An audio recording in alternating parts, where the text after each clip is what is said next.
V dnešnom videu mám pre vás pripravené 5 zaujímavých vecí, ktoré som ani nevedela, že existujú. Prvá vec, ktorá ma veľmi zaujala, bola vianočný hit, že zaznel aj vo vesmíre. Prvá pieseň vytvorená ľuďmi, ktorá kedysi zaznela vo vesmíre, bol hit Jingle Bells. Stalo sa tak 16. decembra 1965, keď NASA pustila túto pieseň vo vesmírnej rakete počas programu Gemini 6A. Druhá taká zaujímavá vec, ktorú som nevedela, je, že Ježiško má aj vlastnú adresu a nie len jednu. Čo som na tom nevedela, že nemá iba jednu.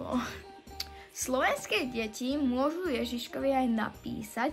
Jeho adresa do zahraničia je na papíri 96 930 Fínsko.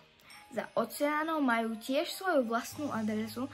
Sú napríklad Američania, posielajú listy Santovi na Alpskú cestu 123 88 888 Severný pol a Kanaďanom stačí napísať Severný pol ho ho ho.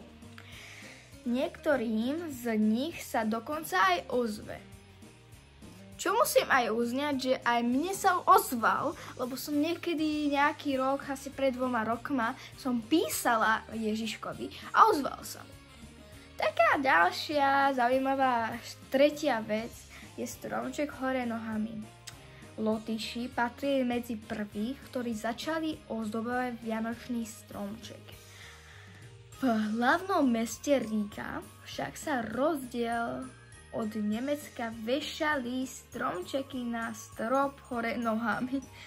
Táto tradícia ešte v 16. storočí prevládala aj u nás na Slovensku. No napokon sa ľuďom zdala byť nepraktická.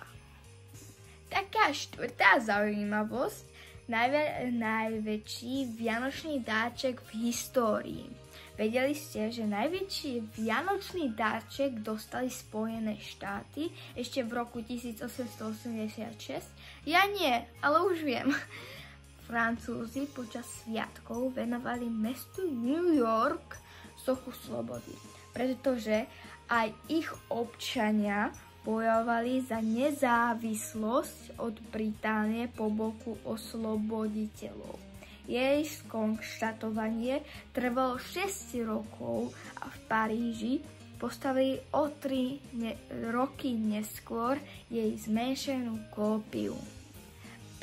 Piatá a posledná zaujímavosť, že či ste vedeli pôvod Tichej noci? Ja nie. Tak ideme si ju teda povedať.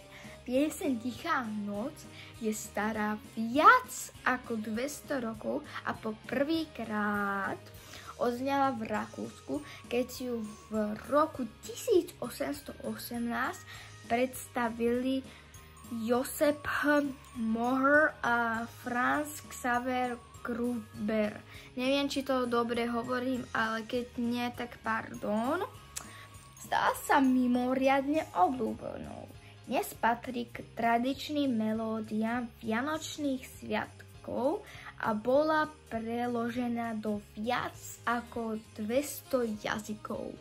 Dúfam, že sa vám toto videjko páčilo.